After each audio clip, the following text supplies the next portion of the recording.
In the late 19th century, after the Berlin-Congo Conference, invaded Europeans set up various stations inside today's DRC Congo for slave plantations, resources, ivory and rubber and other things. Two of the companies were named Lomami Company and Kasai Company. These two companies were located in the old Kasai up to Maniema province, where descendants of Mongo also reside. The Europeans companies used the power of the Europeans' gun to use the descendants of Mongo for slave labour, and some had to choose between death or conscription into the state's authority. These descendants of Mongo had already undergone slave raids from stations of old prior to Europeans' arrival. This led to a growing importance for self-determination and uprising amongst Mongo people. This Mongo uprising, as a result of slavery, led to them leading large rebellions across the country. These rebellions were known as the Batetela rebellions. The Batetela rebellions began from around 1895 to 1905, or maybe even up to 1911. The descendants of Mongo were fighting for their people all across the country for liberation, void of Vatican interest, and prior to 1921. Resentment to Sultan Swahili Arab conquest in the 18th to mid-19th century was void of Vatican interest and prior to 1921. The act of strangers practicing Abrahamic engineering for slavery purposes was understood by descendants of Mongo, void of Vatican interests, and prior to 1921.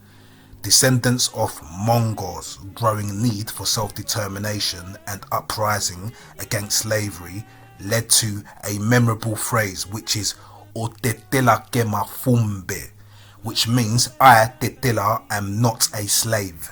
This memorable phrase developed void of Vatican interest and prior to 1921. In the old Kasai province and the Maniema province, there developed communities of descendants of Mongo who did not trust Europeans and kept themselves to themselves, and this culture existed void of Vatican interest and prior to 1921. Patrice Lumumba was born in one of these communities as a descendant of Mongo people who did not trust Europeans and kept themselves to themselves, void of Vatican interest and prior to 1921. Patrice Lumumba inherited traits associated with being outspoken and even correcting his teachers in front of the students. In 1955, Lumumba joined the invading Europeans' Liberal Party and began to leak and edit party information for the people, and he worked for the invading Europeans' post office in 1956. After Patrice Lumumba's release from prison, he joined a political party called the Mouvement National Congolais in 1958, and he basically had arisen to leader status. The movement's purpose was to fight for independence and for the unification of the whole country. A conference called the All African People's Conference, which is the AAPC, was set up by the protectorates from Anglophone countries. The AAPC conference was allegedly for a Pan-African-like conference which encouraged self-determination and freedom traits which Patrice Lumumba's ethnic group had already developed, void of Vatican interest and prior to 1921. Patrice Lumumba joined the Protectorate's AACP conference, considering it would have appeared to have had mutually beneficial goals. The first AACP conference took place from the 8th of December 1958, brought together by Kwame Nkrumah of Ghana, with the chairman being Tom Mboya of Kenya. Kwame Nkrumah stated he was impressed with Patrice Lumumba's intelligence. Patrice Lumumba inherited this intelligence, void of Vatican interest, and through his ethnic lines before 1921. The next year, in 1959, Patrice Lumumba made a speech to the Congolese people and told the people not to collaborate with the invading Europeans' administration.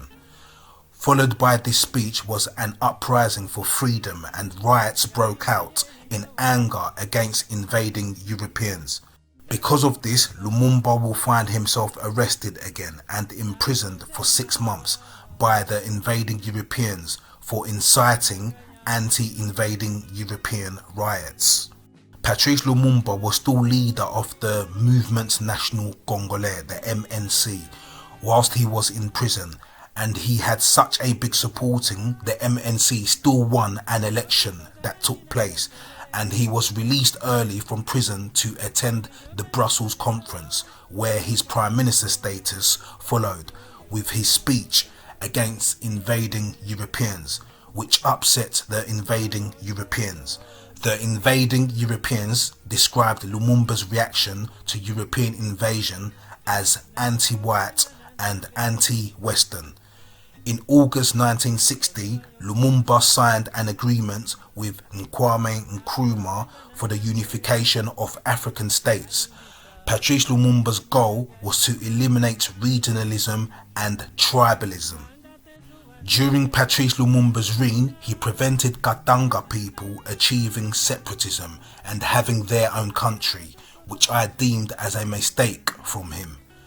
Also, Patrice did another mistake by allowing Western powers to influence the Congolese army's interference in a Luba against Luba civil war that was taking place in Kasai, which led to Lumumba being blamed for the deaths that occurred.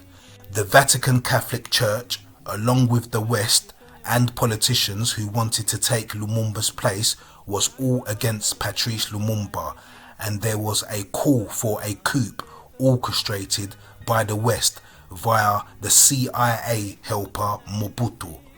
Lumumba was eventually captured on the 3rd of December 1960 along with his never-to-be-forgotten allies Maurice Mpolo and Joseph Okito. It is stated Lumumba departed January 1961. This shortened times of events I have presented to you from the 19th century Mongo people leading up to Patrice Lumumba is not a Pan-African story.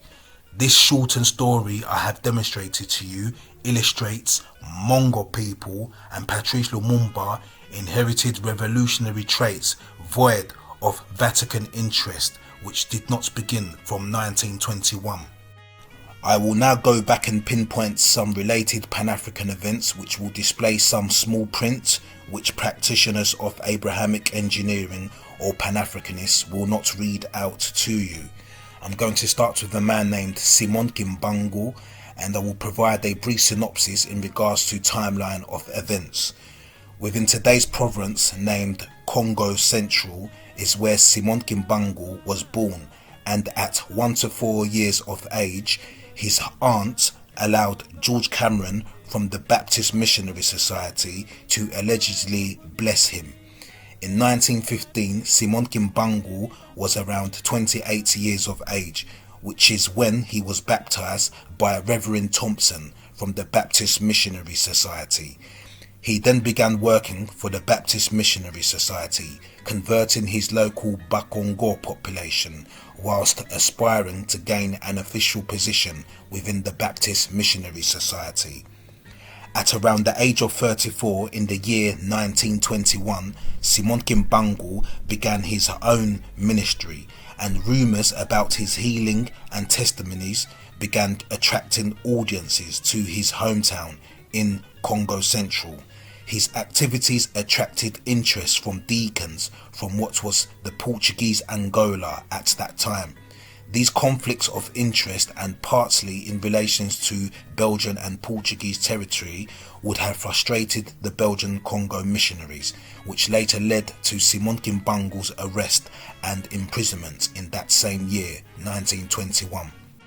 This brief synopsis on the Simon Kimbangu story highlights the descendants of Mongo would not have known of anyone named Simon Kimbangu during the Batetela rebellions from 1895 to around 1911.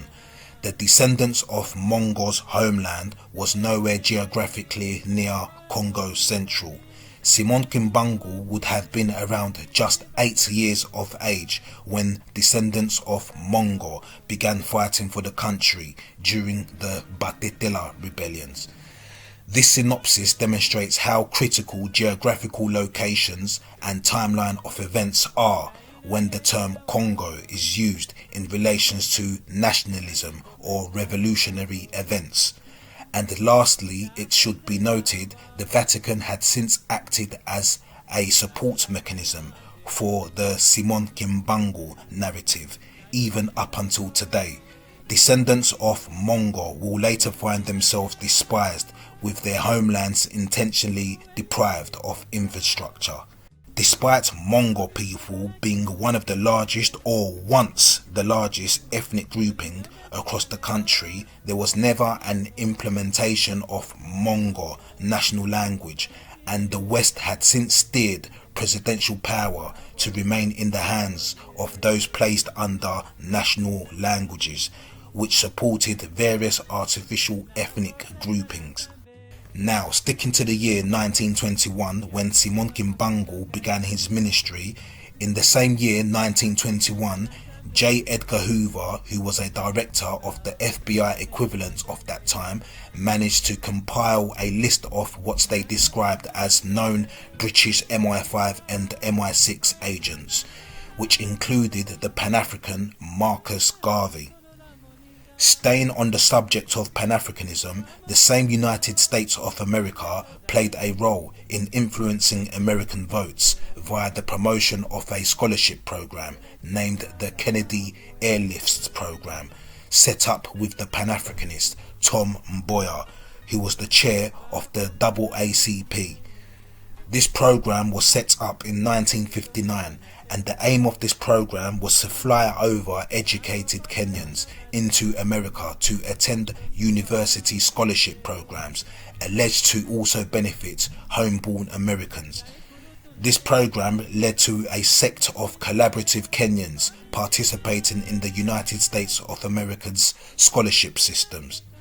For instance, a notable participant of this program was Barack Obama's father, Frank Obama Sr., which led to Barack Obama's coincidental presence in America.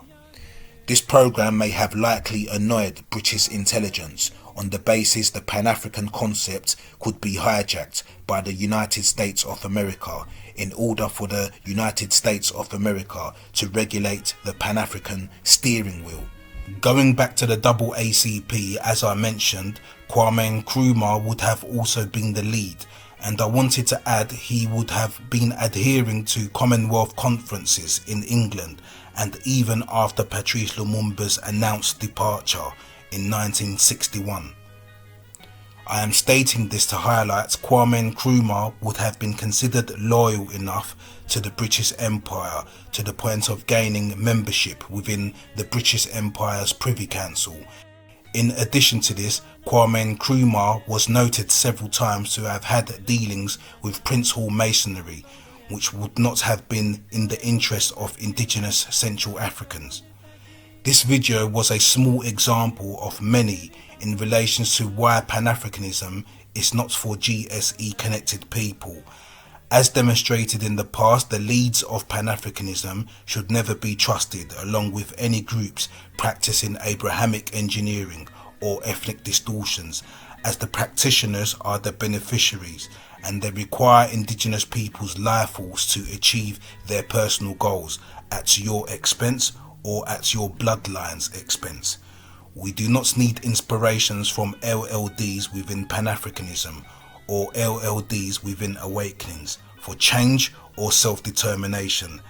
They do, and I'm sure you should know why by now. We do not need to reach for the stars, as they are already a part of us. Thanks for watching.